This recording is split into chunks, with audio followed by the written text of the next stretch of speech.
I'm Ann Morton, and I'm a maker.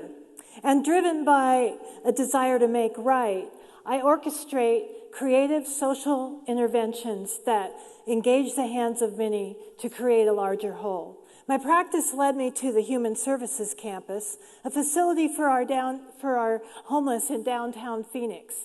And although I get to know this place pretty well, it was on my first visit that I instigated a project called 13 Fridays.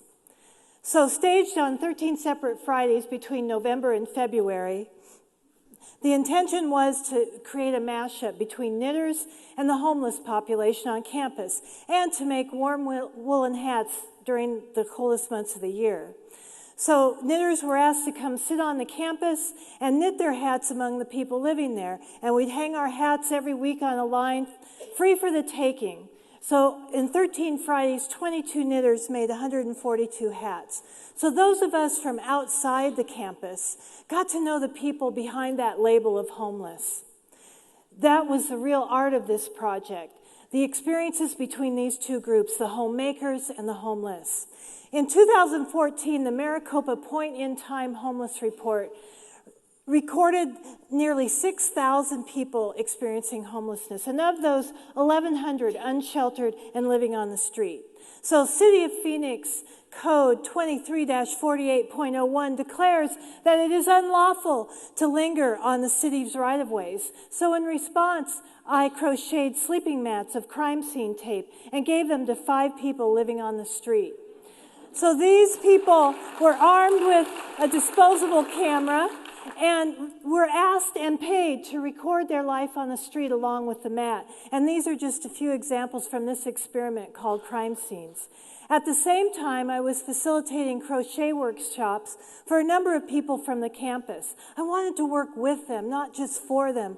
So I paid 10 participants $4 for every square foot of caution tape they could crochet. And the result was the caution field, made 100% from people without homes and put on exhibit as an expression of the experience of homelessness.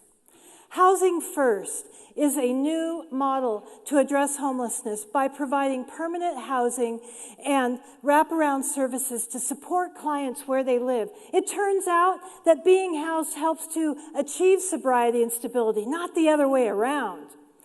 So Street Gems has been a 3-year enterprise engaging individuals with a history of chronic homelessness to make sellable, wearable art and whimsical flowers from discarded plastic. My partner, Catherine Summers, and I saw the transformation in the materials we used, but also in the people.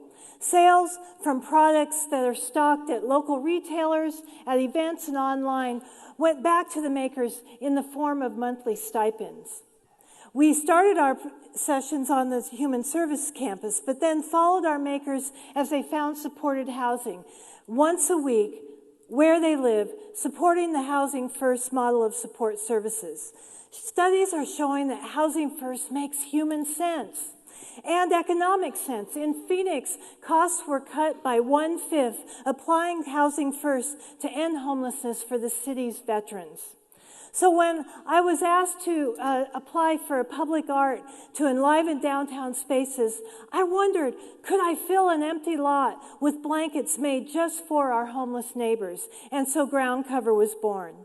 This lot was transformed by 300 blankets made by volunteers all over the country and Canada. Each blanket had 28 squares, which became pixels in this giant image of desert flowers. For 9 months, over 600 volunteers, affectionately called blanketeers, worked to finish their blankets. And they became a connected ground cover community through social media and face-to-face events.